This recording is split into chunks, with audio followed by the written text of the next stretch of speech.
नहमदुहु व नसल्ली अला रसूलिहिल करीम अम्मा बाद फ़ाउज़ु बिल्लाहि मिनश शैतानिर रजीम बिस्मिल्लाहिर रहमानिर रहीम रब्बिश्रह ली सदरी व यस्सिर ली अमरी वहलुल उक़दतम मिन लिसानी यफ़क़हू क़ौली।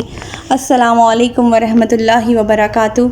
सिरात मुस्तक़ीम में आप सबको खुशामदीद। पिछले सबक में हमने पढ़ा कि अल्लाह ताला फरमाते हैं कि क्या उन्होंने नहीं देखा कि हमने उनसे पहले कितनी कौमों को हलाक कर दिया है। ये बात हो रही है कफ़ारे मक्का की। हमने उन पर आसमान से खूब बारिशें बरसाईं, इनके नीचे नहरें बहा दी, इनके गुनाहों की पादाश में इन्हें हलाक कर दिया और इनके बाद दूसरी कौमें पैदा कर दी। और इनमें कौन सी कौमें थीं? इनमें कौमें आद थी, कौमें समूद थी, कौमें नूह थी, आले फ़िरौन वग़ैरह बेशुमार ऐसी कौम जिन्हें अल्लाह ताला ने कफ़ार से भरकर इक़्तिदार बख्शा था। अल्लाह ताला यहाँ फरमा रहे हैं कि जब वो नहीं बच सके तो फिर तुम भी नहीं बच पाओगे।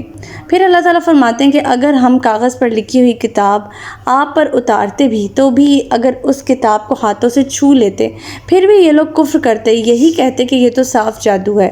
अल्लाह ताला फरमाते हैं कि इन पर फ़रिश्ता अगर अपनी असल हालत में भी उतारा जाता तो वो ये कहते कि सारा किस्सा ही पाक हो जाता और उन्हें फिर कुछ भी मोहलत ना दी जाती। फिर अल्लाह ताला फरमाते कि अगर हम किसी फ़रिश्ते को पैगंबर पहनाते तो भी इसे इंसानी शक्ल में ही उतारते और हम इन्हें इसी शुबा में डाल देते जिसमें वो अब पड़े हुए हैं। फिर अल्लाह ताला फरमाते हैं कि आप सल्लल्लाहु अलैहि वसल्लम से पहले भी रसूलों का मजाक उड़ाया जा चुका है, फिर इन तमस्खर करने वालों को इसी अजाब ने आ घेरा जिसका वो मजाक उड़ाया करते थे। हमारा आज का सबक आयत नंबर 11 से लेकर आयत नंबर 15 तक है। तो आज का सबक शुरू करते हैं। बिस्मिल्लाहिर्रहमानिर्रहीम। बिस्मिल्लाहिर्रहमानिर्रहीम। क़ुल सीरू फ़िल अर्दी वंज़ुर कैफ़ कान आक़िबतुल मुकज़्ज़िबीन।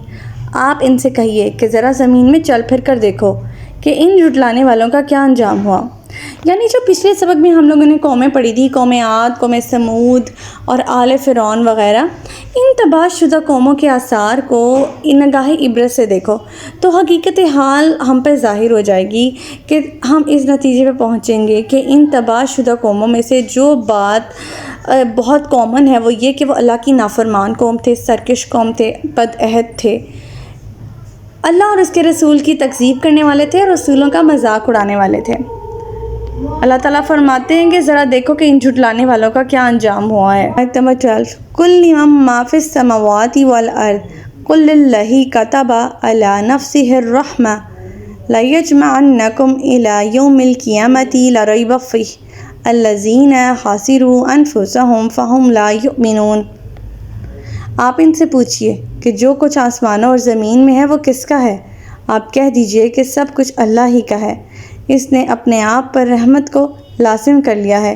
वो यकीनन तुम्हें क़यामत के दिन जमा करेगा जिसके वाक़या होने में कोई शुबा नहीं, मगर जो लोग खुद ही खसारे में रहना चाहें वो ईमान नहीं लाएंगे।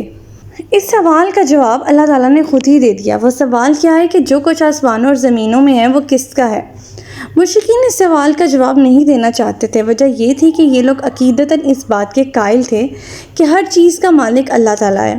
अब अगर वो इस बात का इकरार करते हैं तो फिर अपनी हरकतों से उन्हें इस अकीदे के ख़िलाफ़ सारा कुछ करना पड़ जाना था। लिहाजा जब उन्होंने जवाब देने की बजाय खामोशी इख्तियार की तो अल्लाह ने ख़ुद ही इसका जवाब दे दिया। वो ये जवाब था कि जो इनके नज़दीक मुस्लिम था। वैसे तो इंसान की तरबियत, उसका परवरिश पाना भी अल्लाह की रहमत के बग़ैर मुमकिन नहीं है। एक एक कदम पर अल्लाह की रहमत शामिल हो तभी वो ज़िंदा रह सकता है। वो मुश्रिकों को शिर्क करते देखता है, काफिरों को अपनी आयात का इनकार, हठधर्मी करते देखता है, लेकिन इन्हें हलाक नहीं करता बल्कि इन्हें भी रिज़्क़ देता है। इसकी वजह महज इसकी रहमत है। चुनाचा हदीस कुदसी है कि अल्लाह ताला ने फरमाया, मेरी रहमत मेरे गुस्से पर सबकत ले गई है, और ये बुखारी की हदीस है। पिछली आयत में जब अल्लाह ताला ने नाफरमान कौमों को हलाक करने का जिक्र किया तो साथ ही इस आयत में अल्लाह ताला ने नहायत लतीफ़ अंदाज में सबसे पहले अपनी ज़ात पर, फिर अपनी सबसे अहम सिफ़त यानी सिफ़त रहमत पर और आखिर में आखिरत का सबूत पेश किया है। अल्लाह ताला फरमाते हैं कि इन मुश्रिकों ने अक़ल और फितरत सलीमा दोनों से काम लेना छोड़ दिया है, लिहाजा वो ख़ुद ही खसारे में रहने पर तुले हुए हैं। आयत नंबर 13। वलहु मा सकना फिल लैली वन नहार वहुवस समीउल अलीम। रात और दिन में जो कुछ आबाद है सब इसी का है और वो सब कुछ सुनने वाला और जानने वाला है। आयत नंबर 14। قل اغیر اللہ اتخذ ولیا فاطر السماوات والارض وہو یطعم ولا یطعم قل انی امرت ان اکون اول من اسلم ولا تکونن من المشرکین۔ آپ ان سے کہیے، کیا میں اس اللہ کو چھوڑ کر کسی اور کو سرپرست بناؤں جس نے آسمان اور زمین کو پیدا کیا، سب کو کھانا کھلاتا ہے لیکن کسی سے کھانا کھاتا نہیں؟ آپ ان سے کہیے، مجھے یہی حکم ہوا ہے میں سب سے پہلے سر تسلیم خم کروں اور شرک کرنے والوں میں شامل نہ ہوں۔ الہ ہونے کا سب سے بڑا ثبوت پیش کرتے ہوئے اللہ تعالیٰ اس آیت میں فرما رہے ہیں، اللہ کے حقیقی الہ ہونے کا ایک معیار تو یہ ہے کہ تمام کائنات کو اس نے پیدا کیا۔ کائنات کی تخلیق میں کیونکہ کسی الہ کا حصہ نہیں، لہٰذا وہ الہ نہیں ہو سکتے۔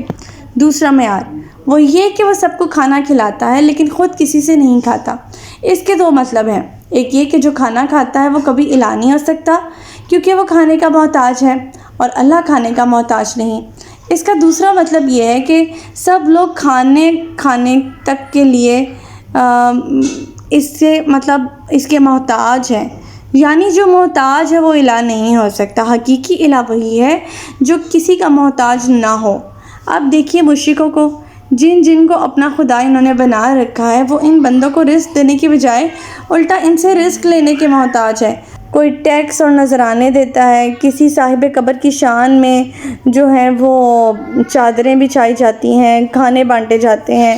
کسی دیوتا کا دربار خداوندی اس وقت تک نہیں سج سکتا جب تک اس کے پجاری اس کا مجسمہ بنا کر کسی عالی شان مندر میں نہ رکھ دیں۔ گویا یہ سب مصنوعی الہ بیچارے خود کو اپنے بندوں کے محتاج ہوتے ہیں۔ بس اللہ تعالیٰ ہی کی ذات و ذات ہے جو اپنے بلبوتے پر قائم ہے اور اسے کسی کے احتجاج نہیں بلکہ سب اسی کے محتاج ہیں، اور یہی اس کے حقیقی الہ ہونے کا سب سے بڑا ثبوت ہے۔ لہٰذا اللہ کی ذات کے سامنے ہی سر تسلیم خم کر دینے میں ہم سب کا فائدہ ہے۔ آیت نمبر 15، قل انی اخاف ان عصیت ربی عذاب یوم عظیم۔